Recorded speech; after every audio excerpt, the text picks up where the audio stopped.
The performance of the current administration under Senator Ibikunle Amosun is again in the spotlight, this time from media professionals. Now, the president of the Guild of Editors, while reviewing a book about the governor, called for his performance to be a benchmark. The president, Nigerian Guild of Editors, Mr. Femi Adesina, has described Ogun State Governor Senator Ibikunle Amosun as a model that should be emulated by other governors across the country. He said this at the public presentation of a book, Ogun State, The Golden Years, written by the Special Assistant to the Governor on Media, Okpeyemi Shoyombo. The 200-page book is a selection of published articles in leading Nigerian newspapers on the achievements of the Amosun administration in the last 3.5 years. Additional, who reviewed the book, said Amosun has set benchmarks of performances, especially with his urban renewal and rural development programs. There are 3 chapters in part 4, and they dwell on strides in infrastructure, which makes the author dub Governor Amosun the modernizer. Achievements in urban renewal and rural development are chronicled in these chapters. Part 5 has 3 chapters, while part 6 has 4. These x-ray policies and actions of the Amosun administration in the areas of land policies and the restoration of hope to the people. Let's take some portions of the chapter headlined The Ogun Standard. The Guild of Editors president described the new book as a good resource material for those interested in conducting research on the current state government. I must say that is indeed a great standard to emulate. If the Ogun Standard is about quality, about integrity, about the ideal, then it is something to recommend to the rest of the country. It must equally have what we can call the Nigerian standard. The secretary to the state government, Mr. Taiwo Adeolua, noted that the author deserved commendation.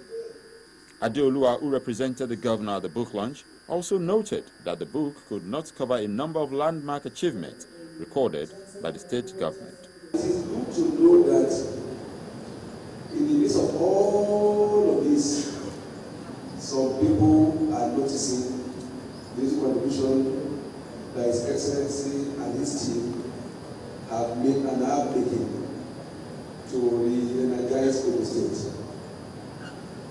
In February 2011, His Excellency the Governor, then Senator Ibikunle Amosun, unveiled his mission to rebuild agenda. For those of us who are there, it was at the Palace, France, February 2011. And that vision was captured in 5 strategies: education, health, housing, agriculture, development, employment generation, and infrastructure. What His Excellency has done in the last 42 months is to keep faith with this charter, this contract, this promise to the people of Ogun State. He assured that the Amosun administration would continue to serve the people, urging them to re-elect him in 2015. The wife of the governor, Mrs. Olufunsho Amosun, also praised the initiative. For this, I say thank you to Mr. Shoyombo. I hope that once this book has been unveiled and a lot of them have been put into circulation, those that already know and come across the book will take the time and put the effort in to pass it on, so that people who don't know, that do not say it as it is, will realize the contributions that have been made to Ogun State. And finally, on this edition of the program, let's take you to Ota, Ijebu-Ode, and Abeokuta metropolis, where state executive members in Ogun State took to the streets to keep the environment clean. Following the directive of the state governor, Senator Ibikunle Amosun, the State Executive Council members converged on the premises of the Presidential Lodge Abeokuta, where they dispersed in 3 different groups to Ota, Ijebu-Ode, and Abeokuta areas of the state. The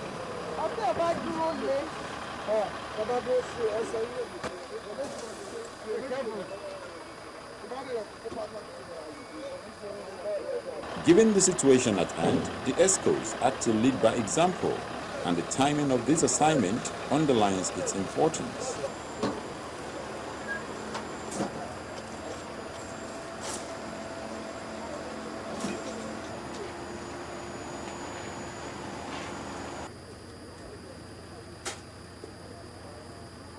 Political functionaries, permanent secretaries, special advisors, and senior special assistants were not left out of the special assignment to keep Ogun clean.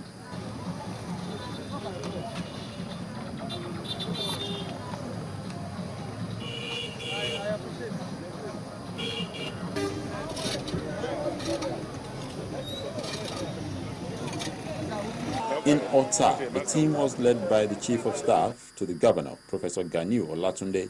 His Excellency, the Governor of Ogun State, had been so concerned about the refugee situation in the state. And in order to ensure that we don't have a breakdown of, the environment, we don't have a situation where you have breakout of diseases and epidemics, he directed that every member of ESCO as well as other political appointees must partake in this exercise. And that's why we're here. This is a gang for the Ota zone. We have a gang also for the Jebu zone. We have a gang also for the Abeokuta zone. And we are working from this night until we're able to complete this exercise and ensure that the environment is clean. So we have a number of our colleagues that are here, as well as the machines and equipment to facilitate the quick evacuation of these wastes. The Ijebu team at the SSG, Mr. Taiwo Adeolua in charge.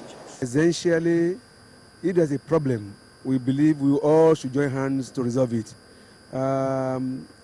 This has been due to this is a market, for example, and we just felt that we should come and lead our people in the drive to keep our environment clean. We are not doing anything unusual. This is the whole essence of government. When there's a challenge, we all join hands to tackle it.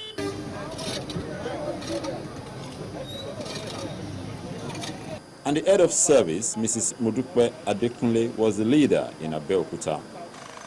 Yes, I don't even know how we came about that culture. It's not part of us. It's not what used to operate in the past. So I just want to implore us that we should find other means of disposing of our waste rather than putting them in the median or in the highway. There are refuse dumps almost everywhere, and the bins are there, so we should make use of such. And then in the housing environment, we should explore the possibility of having the people come round to pick, which we pay a little sum for, a token amount for. And that is the culture that we are used to, and I want to encourage that we continue with that. We have seen that they have cleared significantly a lot of the rubbish from there. And we could even see the officers still working. So that means that it's an ongoing exercise. The Ministry of Environment is there at Mokemoson. They have offices around, and then the marshals too will be going around too. So they should let them know what the issues are, so that we ensure that we have a very clean environment at all times. The message coming from them borders on the need for citizens to inculcate proper environmental protection habits to support government efforts at improving their quality of lives. This is a task that is beyond the local government as a whole. And incidentally, His Excellency the Governor of Ogun State, Senator Miklamus FCACON, has noticed this from onset. And we have entered into an agreement with him that the state does some of the things we're supposed to do. For example, it's the state government that has provided the compactor that are being used across the state. Many of them are legal, some are illegal. We will go to Shaje. Shaje is the final dump site. The one that around St. Leo's College is a naval college. It's illegal. So we're trying to make people know the legality and otherwise. And I'm sure like Ogun State indigenous and residents are law-abiding citizens, residents. What we need is sensitization, which the Ministry of Environment has been doing. That's why they are also bringing up road marshals to whip people into line. Each and every one of us is a manager of the environment. We must be conscious of our environment. And seeing the SSD, the commissioners, the head of service, the chief of staff of Ogun State, all of us coming out to do what we are doing is a clear demonstration of the fact that the present policymakers in Ogun State will not hold anything back at serving the people. This is a clear demonstration of our commitment to serve the good people of Ogun State. And to whom much is given, much is also expected. They need to reciprocate what we are doing today by managing the environment consciously and carefully in the interest of each and every one of us. It's not good for our community. It's not good even for our health as well. So let me use this opportunity to encourage our women, particularly the market women. And I know the Yalodjas and the Babalodjas, they do more of sensitization, so they should cooperate. It should be a collective effort. It is not just for the government alone to come and be packing all the time. We should also know that it's good for our own health too when our environment is clean. So let me use this opportunity to charge our women to let them know that even when they gather their refuse together and they want to deposit them, they should not put them on the road. You know, this is refuse that is just dumped in the middle of the road. It's not a designated dump site. People are just dumping indiscriminately. So it generates a lot of hazardous gas, like ammonia, which people inhale. Apart from this, handling refuse like this and dumping it, people has dumped all sorts of things in there. It's not just market waste, fecal matter, you know, which could be contaminated urine, whatever they have dumped there. Handling this and coming into body contact with it could lead to a lot of infections. There are so many infections that we can get from handling this. And that's where we draw the curtains on the program. Thank you so much for watching. Join us same time next week when we hope to bring you the Christmas edition. Bye for now.